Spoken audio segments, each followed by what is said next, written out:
Skoda Slavia 2026-ൻ്റെ updated വേർഷനാണ് ഇന്ന് എൻ്റെ കൂടെ ഉള്ളത്. അതായത് നിങ്ങൾ ഇതിൻ്റെ കോമ്പറ്റീറ്റീവ് ബ്രാൻഡ് എന്ന് 1 ലിറ്റർ ആ വണ്ടിയുടെ പേര് ഞാൻ പറഞ്ഞില്ല, ആ ഒരു വാഹനം എടുക്കാൻ പ്ലാൻ ചെയ്യുകയാണെങ്കിൽ ഉറപ്പായിട്ടും ആ പ്ലാനിങ് ഡ്രോപ്പ് ചെയ്യുക. കാരണം അതിനനുസരിച്ചുള്ള മാറ്റം ഇതിൻ്റെ അകത്ത് വന്നിട്ടുണ്ട്. ഏതാന്നൊക്കെ ഞാൻ പറഞ്ഞുതരാം. Welcome to all things auto.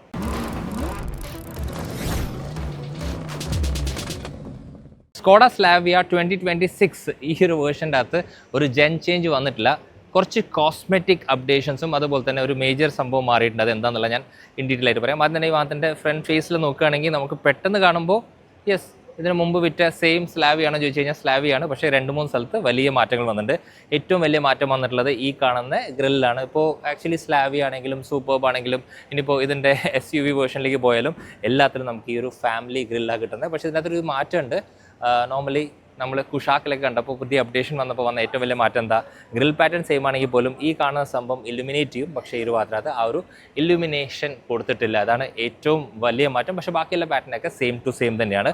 ഇനി ഹെഡ് ലാംപ്സിൻ്റെ കേസ് നോക്കുകയാണെങ്കിൽ ഹെഡ് ലാംപ്സിൻ്റെ ഈ ഒരു സ്ട്രക്ചർ സെയിം ആണെങ്കിൽ പോലും ഇതിനകത്ത് കുറേ എലമെൻറ്റ്സിൽ മാറ്റമുണ്ട്. അപ്പോൾ ഇതിനകത്ത് പ്രൊജക്ടർ ടൈപ്പാണ്. പക്ഷേ ഇതിനകത്ത് കാണുന്ന ഈ ഒരു DRLs കം ഇൻഡിക്കേറ്റർ ലൈക്ക് വിട്ടിട്ടാണ്. അതായത് അതിപ്പോൾ ഇൻഡിക്കേറ്റർ ഇട്ടാലും ഇപ്പോൾ DRLs ഇട്ടാലും ഈ ഒരു ഗ്യാപ്പ് നമുക്കിവിടെ കാണാൻ സാധിക്കും. ഇതാണ് എനിക്ക് മനസ്സിലായ 2 വലിയ മാറ്റങ്ങൾ. ബമ്പേഴ്സ് ഇതിനനുസരിച്ച് റീഡിസൈൻ ചെയ്തിട്ടുണ്ട്. അപ്പോൾ ഈ ഒരു പാറ്റേൺ അനുസരിച്ച് ഇവിടെയൊക്കെ മാറ്റങ്ങൾ വരുത്തിയിട്ടുണ്ട്. അപ്പോൾ ടോട്ടൽ ഈ ഒരു വാഹനത്തിനെ കാണുമ്പോൾ നമ്മൾ ഇതിന് മുമ്പ് കണ്ട സ്ലാവിയ പോലെ തന്നെയാണ്, ഭയങ്കര അട്രാക്റ്റീവാണ്. സ്കോഡ വാഹനങ്ങളുടെ പ്രത്യേകിച്ച് സെഡാൻ്റെ ഒരു പ്രത്യേകത എന്താ വെച്ചാൽ ഈ കാണുന്ന ബോണറ്റിൽ, ഇപ്പോൾ ഈ ബോണറ്റ് ഇതിപ്പോൾ സ്ലാവിയാണ്, പക്ഷേ ഇതിന് തന്നെ സൂപ്പർബ് ആണെങ്കിൽ പോലും ഇൻ ടേംസ് ഓഫ് ലെങ്ത്തും വിഡ്ത്തിൽ വ്യത്യാസം ഉണ്ടെങ്കിൽ പോലും ഡിസൈൻ സെയിം ടു സെയിം ആണ്. അപ്പോൾ ആ ഒരു സംഭവം ഇവിടെ കാണാൻ സാധിക്കും. സ്കോഡയുടെ പുതിയ 2D ലോഗോ ഇവിടെ കാണാൻ സാധിക്കും. ഇനി ഈ ഒരു വാഹനത്തിൻ്റെ ഈ ഒരു എൻജിൻ്റെ അകത്ത് വലിയ മാറ്റങ്ങളില്ല. പക്ഷേ ഇതിനകത്ത് 1 ലിറ്ററിൽ വന്ന ഏറ്റവും വലിയ മാറ്റം വേറെ എവിടെയല്ല, ഇതിൻ്റെ ഗിയർ ബോക്സിലാണ്. അത് ഞാനിത് ഓപ്പൺ ചെയ്തിട്ട് പറഞ്ഞുതരാം. വീഡിയോ തുടങ്ങിയപ്പോൾ ഞാൻ ഒരു കാര്യം പറഞ്ഞു. അതായത് മിക്ക ആളുകൾ എന്നോട് ചോദിച്ചൊരു കാര്യമാണ്, ദാറ്റ് ഇതിൻ്റെ ആ ഒരു 8 സ്പീഡ് AT എപ്പോൾ വരും. അങ്ങനെ ഇത് സ്ലാവിയയിൽ വന്നിട്ടുണ്ട്. സോ കോമ്പറ്റീറ്ററിൽ നിങ്ങളൊരു 1 ലിറ്റർ പ്ലാൻ ചെയ്യുകയാണെങ്കിൽ, പ്രത്യേകിച്ച് ഓട്ടോമാറ്റിക് ആണെങ്കിൽ ഒന്ന് വെയിറ്റ് ചെയ്യുക. കാരണം എന്താ വെച്ചാൽ ഈ ഒരു വാഹനത്തിൽ സ്ലാവിയയിൽ വന്നതിൻ്റെ ശേഷമാണ് അത് പിന്നെ ഇനി VW ബ്രാൻഡിലേക്ക് വരുള്ളൂ. So if you are looking for 1 litre you should wait. പക്ഷേ നിങ്ങൾ 1.5ലേക്ക് പോകാൻ താല്പര്യപ്പെടുന്ന ഒരാളാണെങ്കിൽ ആക്ച്വലി മേടിക്കാം. അപ്പോൾ വന്ന മാറ്റം എഞ്ചിനിലല്ല, വന്ന മാറ്റം ഇതിൻ്റെ ഗിയർ ബോക്സിലാണ്. സോ ഈ ഒരു 8 സ്പീഡ് AT വരുമ്പോൾ പ്രത്യേകം എന്താ വെച്ചാൽ കുഷാക്കിൽ വന്ന സെയിം മാറ്റങ്ങൾ നമുക്ക് ഫീൽ ചെയ്യാൻ പറ്റും. പ്രത്യേകിച്ച് ഒരു ലേമൻ പോയിന്റിൽ പറഞ്ഞു കഴിഞ്ഞാൽ നമുക്ക് ഫ്യൂൽ എഫിഷ്യൻസിയിൽ മാറ്റമുണ്ട്. അത് മാത്രമല്ല ഷിഫ്റ്റ്സ് കുറച്ചും കൂടി അടുത്തടുത്തായതുകൊണ്ട് നമുക്ക് കുറച്ചും കൂടി വണ്ടി ഓടിക്കുമ്പോൾ ആ ഒരു പെപ്പിനെസ് കിട്ടും. ഇനിയിപ്പോൾ ഈ ഒരു 2026 സ്ലാവിയ എന്തായാലും മാറ്റങ്ങൾ ഇവർ കൊണ്ടുവന്നിട്ടുണ്ട്. അപ്പോൾ ഈ ഒരു മാറ്റത്തിൻ്റെ കൂടെ തന്നെ ഈ ഒരു ഭാഗത്ത് ഇൻസുലേഷനിലും കൂടി മാറ്റം കൊടുത്തിരുന്നെങ്കിൽ NVH ലെവൽസ് കുറച്ചും കൂടി ബെറ്റർ ആക്കാമായിരുന്നു. ഇതാണ് എൻ്റെ ഒരു പേഴ്സണൽ അഭിപ്രായം. സോ നമുക്കിത് ക്ലോസ് ചെയ്യാം. അപ്പോൾ സ്കോഡയാണ് ബ്രാൻഡിൽ ആ ഹഡ്നസ് എല്ലാ സ്ഥലത്തും നമുക്ക് പ്രതീക്ഷിക്കാം. അപ്പോൾ ഫ്രണ്ടിലെ മാറ്റങ്ങൾ നമ്മൾ കണ്ടു. ഇനി സൈഡിൽ എന്ത് വലിയ മാറ്റം എന്ന് ചോദിച്ചിട്ടുണ്ടെങ്കിൽ ആക്ച്വലി വലിയ മാറ്റങ്ങളൊന്നുമില്ല. അപ്പോൾ ഇതിനകത്ത് 360 ഡിഗ്രി പാർക്കിംഗ് ക്യാമറ വന്നിട്ടുണ്ട്. സോ നമുക്ക് ഈ ORVMലെ ക്യാമറ കാണാൻ സാധിക്കും. ഇവിടെ ഇൻഡിക്കേറ്റേഴ്സ് ഉണ്ട്. അപ്പോൾ ഇതാണ് ഇതിൻ്റെ അലോയ് പാറ്റേൺ. എങ്ങനെയുണ്ടെന്ന കാര്യം ഉറപ്പായിട്ടും താഴെ കോമെൻറ്റ് ചെയ്യുക. അല്ലാത്ത കേസിൽ വണ്ടിയുടെ ലെങ്ത്തിലും മറ്റു കാര്യങ്ങളൊന്നും മാറ്റമില്ല. ഇവിടെ കുറച്ച് ക്രോം സംഭവങ്ങൾ കൊടുത്തിട്ടുണ്ട്. അത് കാരണം വാഹനം കുറച്ചും കൂടി എലഗൻ്റ് ആയിട്ടുള്ള കാര്യം കൂടി പറയാം. അപ്പോൾ ഈ ഒരു 2026 സ്ലാവിയ വരുന്നുണ്ടെന്ന് എനിക്കറിയാമായിരുന്നു. പക്ഷേ ഞാൻ എക്സ്പെക്ട് ചെയ്തൊരു കാര്യമുണ്ട്, ഒരു പാനറോമിക് സൺറൂഫ്. പക്ഷേ പാനറോമിക് സൺറൂഫ് ഇതിനകത്ത് കൊടുത്തിട്ടില്ല. അപ്പോൾ അത് കാരണം തന്നെ പ്രൈസ് കുറച്ചും കൂടി കോമ്പറ്റീറ്റീവ് ആയിരിക്കും എന്നാണ് ഞാൻ പ്രതീക്ഷിക്കുന്നത്. മിക്കതും ഇപ്പോഴത്തെ ജനറേഷനെക്കാട്ടിലും പ്രൈസ് കുറയാനുള്ള ചാൻസസ് ഉണ്ട്. പ്രൈസ് ഔട്ടായിട്ടില്ല. അപ്പോൾ ഇവിടെ ഒരു ഷാർക്ക് ഫിൻ ആൻറ്റന കാണാൻ സാധിക്കും. ബാക്കിയുള്ള ഷേപ്പ് എല്ലാം നമ്മൾ കണ്ടതാണ്, പ്രത്യേകിച്ച് എടുത്ത് പറയേണ്ട ആവശ്യമില്ല. ഇനി റിയറിൽ വരുമ്പോൾ എന്ത് മാറ്റമുള്ള കാര്യം കൂടി പെട്ടെന്ന് നോക്കാം. അപ്പോൾ സ്ലാവിയ 2026 അപ്ഡേറ്റിൻ്റെ റിയർ എൻഡിൽ വന്ന മാറ്റങ്ങൾ ഭയങ്കര സട്ടിലായിട്ടുള്ള മാറ്റങ്ങൾ മാത്രമേ ഉള്ളൂ. ഫസ്റ്റ് ഓഫ് ഓൾ ഈ കാണുന്ന ഇൻഡിക്കേറ്റേഴ്സ് ഇപ്പോൾ സീക്വൻഷ്യൽ ആയിട്ടുണ്ട്. അതൊരു വലിയ മാറ്റം. പക്ഷേ ഇതേ ഇൻഡിക്കേറ്റേഴ്സ് ഫ്രണ്ടിൽ നോർമലാണ്. കണക്റ്റഡ് ടീ ലാംപ്സ് ഇല്ല. അപ്പോൾ അത് കാരണം ഇതുവരെ എക്സ്റ്റെൻഡ് ചെയ്തതിന് ശേഷം സ്കോഡയുടെ ആ ഒരു ലെറ്ററിങ് വന്നിട്ടുണ്ട്. അപ്പോൾ കുഷാക്കിൽ എങ്ങനെ വെച്ചാൽ സ്കോഡ ആക്ച്വലി എലിമിനേറ്റ് ചെയ്യും. അപ്പോൾ ഈ എലിമിനേഷൻ ഇതിനകത്ത് അവർ കംപ്ലീറ്റ്ലി എടുത്ത് കളഞ്ഞിട്ടുണ്ട്. ഇനി സ്ലാവിയുടെ ബാഡ്ജിങ് കാണാൻ സാധിക്കും. ബമ്പേഴ്സ് സെയിം തന്നെയാണ്, പക്ഷേ ഇതിനകത്ത് ആ ഒരു ക്രോം സ്ട്രിപ്സ് കൊടുത്തിട്ടുണ്ട്. ഇവിടെ നമുക്ക് സെൻസേഴ്സ് ഉണ്ട്. ഇവിടെയാണ് ഇതിൻ്റെ പാർക്കിംഗ് ക്യാമറ വന്നിട്ടുള്ളത്. ഇനി ബൂട്ടിലൊന്നും പ്രത്യേകിച്ച് വലിയ മാറ്റങ്ങളൊന്നുമില്ല. നിങ്ങളുടെ സമയം ഞാൻ കളയാൻ ഉദ്ദേശിക്കുന്നില്ല.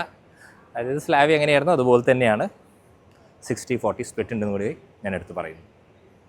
അപ്പോൾ ഇനി നോക്കാനുള്ളത് ഈ ഒരു വാഹനത്തിൻ്റെ ഇൻറ്റീരിയേഴ്സിൽ ഈ ക്യാമറയൊക്കെ മാറിയപ്പോൾ എന്തെങ്കിലുമൊക്കെ മാറ്റം വന്നിട്ടുണ്ടോ അതും കൂടി പെട്ടെന്ന് നോക്കാം. സ്ലാവിയുടെ ഈ ഒരു പുതിയ അപ്ഡേറ്റിനകത്ത് വന്ന മാറ്റം എന്താണ് ഇൻറ്റീരിയേഴ്സിന് ചോദിച്ചു കഴിഞ്ഞാൽ 2-3 കാര്യങ്ങളിൽ മാറ്റമുള്ളൂ. ശരിക്കും പറഞ്ഞു കഴിഞ്ഞാൽ എങ്ങനെയാണ് കുഷാക്കിൽ മാറ്റങ്ങൾ വന്നത് അതുപോലെ തന്നെയാണ്.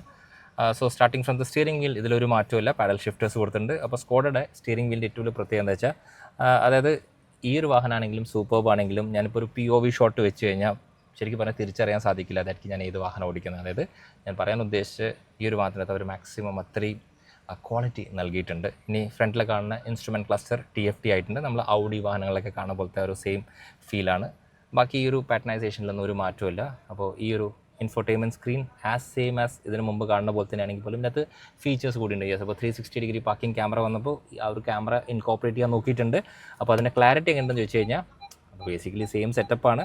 അപ്പോൾ അവരിൻ്റെ അകത്ത് 360 ഡിഗ്രി ഇൻക്ലൂഡ് ചെയ്തു എന്നുള്ളൂ. അപ്പോൾ നമുക്കിതിനകത്ത് കാണാൻ സാധിക്കും. എനിക്ക് ഇങ്ങനെ കാണുമ്പോൾ എന്താ വെച്ചാൽ കളറിലൊക്കെ നല്ല മാറ്റമുണ്ട്. അതായത് നമ്മൾ നോർമലി കാണുന്ന കളറല്ല, കുറച്ചും കൂടി എക്സാജറേറ്റഡ് ആണ് കളേഴ്സ്. അപ്പോൾ അത് പറഞ്ഞു എന്നുള്ളൂ. AC വെൻസ് ഇതിലൊന്നും ഒരു പ്രശ്നവുമില്ല. ഫിറ്റ് ആൻഡ് ഫിനിഷ് ഒക്കെ അടിപൊളിയാണ്. ഇവിടെ ഒരു പിയാനോ ബ്ലാക്ക് സംഭവം കൊടുത്തിട്ടുണ്ട്. നല്ല വിസ്താരമായിട്ടുള്ള ഒരു ഗ്ലോ ബോക്സ്. അത് ആക്ച്വലി കൂൾഡാണ്, അതിൽ ഓപ്ഷൻ കൊടുത്തിട്ടുണ്ട്. ഇവിടെ നോക്കുകയാണെങ്കിൽ ഞാൻ ഇതിൻ്റെ ഒരു ഫാനല്ല, അതൊരു വണ്ടി ഓടിച്ചോണ്ടിരിക്കുമ്പോൾ അറിയാതെ കൈ തട്ടിക്കഴിഞ്ഞാൽ ഇത് അങ്ങോട്ടും ഇങ്ങോട്ടും പോകും. അപ്പോൾ ഇതിൽ ഒരു മാറ്റം വരുത്തായിരുന്നു.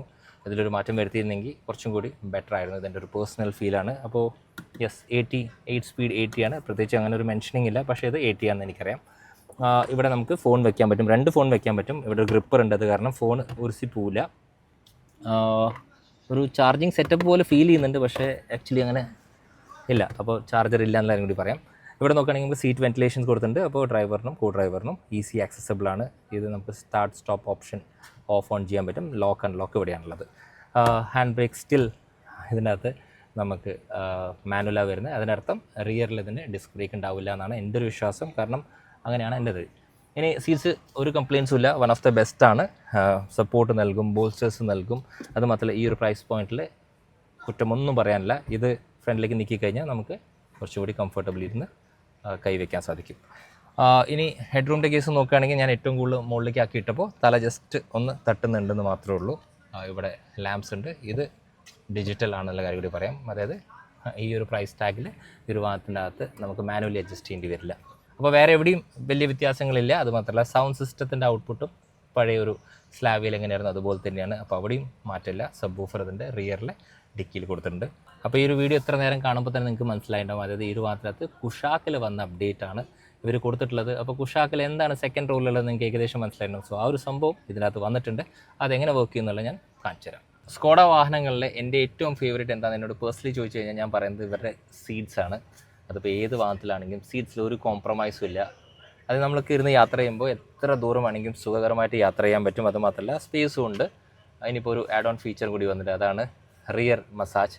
കുഷാക്കിൽ കണ്ട സെയിം മസാജാണ് വർക്ക് ചെയ്യുന്നത്, സെയിം പ്രിൻസിപ്പിളിലാണ്. അപ്പോൾ എനിക്ക് തോന്നി കുഷാക്കിൽ എനിക്കത് അത്രയും സുഖം തോന്നിയില്ല. പക്ഷേ ഈ വാഹനത്തിനകത്ത് അത് കുറച്ചും കൂടി കംഫർട്ടബിളാണ്. അപ്പോൾ നിങ്ങൾ വിചാരിക്കും സെന്തിൽ അതിൻ്റെ അകത്ത് കംഫർട്ടുള്ള സാധനം ഇവിടെ എങ്ങനെ കംഫർട്ട് വന്നു. അപ്പോൾ ബേസിക്കലി ഇതിൻ്റെ ആ ഒരു ലേ ഔട്ട് തന്നെയാണ് അതിനെ ഏറ്റവും കൂടുതൽ. അത് എന്താ പറയുക, ഒരു SUV അല്ലെങ്കിൽ ഒരു ടോൾ ബോയ് സ്ട്രക്ചറാണ്. ഇതൊരു കാർ സ്ട്രക്ചർ. അപ്പോൾ കാറിൽ നമുക്ക് ഇങ്ങനെ കാല് നീട്ടി ഇങ്ങനെ ഇരിക്കുമ്പോൾ ആ ഒരു ബാക്കിൽ കിട്ടുന്ന ചെറിയ പ്രഷർ ആക്ച്വലി നമുക്ക് ഹെൽപ്പ് ഔട്ട് ചെയ്യും. ഇപ്പോൾ നമുക്കിത് യൂസ്ഫുൾ ആണെങ്കിൽ പോലും വീട്ടിൽ കുറച്ച് പ്രായം ചെന്ന ആൾക്കാരാണെങ്കിൽ അവർക്കിത് കുറച്ച് കംഫർട്ട് നൽകുന്ന കാര്യം കൂടി എനിക്ക് എടുത്ത് പറയാൻ തോന്നി. അപ്പോൾ ഈ ഒരു പുതിയ അപ്ഡേറ്റിനകത്ത് ഞാൻ കുറേ കാര്യങ്ങൾ എക്സ്പെക്റ്റ് ചെയ്തു. എക്സാമ്പിളായിട്ട് ഈ പാനറോമിക് സൺ റൂഫ്, അത് മാത്രമല്ല ഇതൊക്കെ കൊടുക്കാമായിരുന്നു. ഒരു സൺ ബ്ലൈൻഡ് അത് കൊടുത്താൽ ഒന്നും നഷ്ടപ്പെടാനില്ല. അത് കൊടുത്തിട്ടുണ്ടെങ്കിൽ കുറച്ചും കൂടി രസകരമായിരുന്നു. സോ അതൊക്കെ മിസ് ഔട്ടാണ്. അപ്പോൾ സ്ലാവിയിൽ വലിയ മാറ്റങ്ങളിലെ എക്സെപ്റ്റ് ഈ റിയറിൽ വന്ന ഈ ഒരു മസാജിങ് ഫംഗ്ഷൻ ബാക്കിയെല്ലാം സെയിം ടു സെയിം ആണ്. റിയറിൽ 2 USB-C കൊടുത്തിട്ടുണ്ട്. AC നമുക്ക് ഇവിടുന്ന് കൺട്രോൾ ചെയ്യാൻ സാധിക്കും. റീഡിംഗ് ലൈറ്റ്സ് ഉണ്ട്, ഐസോഫിക്സ് സീറ്റ്സ്, ഇതെല്ലാം ഇതിന് മുമ്പും ഉണ്ട്. അപ്പോൾ ഇതായിരുന്നു ഇതിൻ്റെ റിയർ സീറ്റ്. ഇനി നിങ്ങൾ സ്കോഡ സ്ലാവിയയുടെ ഈ ഒരു പുതിയ അപ്ഡേറ്റഡ് വേർഷൻ കൺസിഡർ ചെയ്യണമെന്ന് എന്നോട് പേഴ്സണലി ചോദിച്ചു കഴിഞ്ഞാൽ കൺസിഡർ ചെയ്യാം. Only if you are looking for 1 litre 80, അതായത് 1 ലിറ്റർ 80 നിങ്ങൾക്ക് വാങ്ങണമെന്ന് ആഗ്രഹം ഉണ്ടെങ്കിൽ മാത്രം ഈ ഒരു ഗിയർ ബോക്സിലേക്ക് പോകാം. അല്ലാത്ത 1.5 പ്രത്യേകിച്ച് വലിയ മാറ്റങ്ങളൊന്നുമില്ല. ഞാൻ കുറേ ഫീച്ചേഴ്സ് എക്സ്പെക്ട് ചെയ്തു, ആ ഫീച്ചേഴ്സ് ഒന്നുമില്ല. വന്ന 2 ഫീച്ചേഴ്സ് ആണ് റിയറിലെ മസാജ് സീറ്റും അതുപോലെ തന്നെ ഈ ഫ്രണ്ടിലെ കാണുന്ന 360 ഡിഗ്രി പാർക്കിംഗ് ക്യാമറ. ഇത് രണ്ടും നിങ്ങൾക്ക് അത്രയും അത്യാവശ്യം ഇല്ലെങ്കിൽ ഉറപ്പായിട്ടും നിങ്ങൾക്ക് ഇതിൻ്റെ പ്രീവിയസ് ജനറേഷൻ പോകാം, പ്രത്യേകിച്ച് മാനുവലിൻ്റെ കേസിലും അതുപോലെ 1.5 ലിറ്ററിൻ്റെ കേസിലും. ഇനി ഒരു കാര്യം പറയാം, അതായത് നിങ്ങൾ ഇതിന് മുമ്പത്തെ വേർഷൻ ഓഫ് സ്ലാവിയാണ് ഉപയോഗിക്കണമെങ്കിൽ ഈ ഒരു എലമെൻറ്റ്സ് ഒക്കെ നിങ്ങൾക്ക് എത്രയും പെട്ടെന്ന് നിങ്ങളുടെ വാഹനത്തിലും കൊണ്ടുവന്ന് വെക്കാം. അതായത് കോസ്മെറ്റിക് ചേഞ്ചസ് മാത്രമേ ഉള്ളൂ ഈ വാഹനത്തിനകത്ത് കൂടുതൽ, അല്ലാതെ ബോഡിയിലോ മെക്കാനിക്കലോ ഇതിനകത്ത് വലിയ മാറ്റങ്ങളൊന്നുമില്ല. ഇത്രയേ ഉള്ളൂ ഇന്നത്തെ റിവ്യൂ. സോ ഈ ഒരു വാഹനത്തെക്കുറിച്ചുള്ള റിവ്യൂവും അതുപോലെ നമ്മുടെ ചാനലിനെ കുറിച്ച് നിങ്ങളുടെ അഭിപ്രായം ഉറപ്പായിട്ടും താഴെ കോമെൻറ്റ് ചെയ്യുക. അത് മാത്രമല്ല ഈ വാഹനത്തിൻ്റെ റീലും അതുപോലത്തെ ബാക്കിയുള്ള അപ്ഡേറ്റ്സിന് വേണ്ടി ഓൾ തിങ്സ് ഓട്ടോ ഒഫീഷ്യൽ നമ്മൾ ഇൻസ്റ്റാഗ്രാമിൽ അവൈലബിൾ ആണ്. അവിടെ നമ്മളെ ഫോളോ ചെയ്യാനും സപ്പോർട്ട് ചെയ്യാനും മറക്കരുത്. Thank you so much for watching.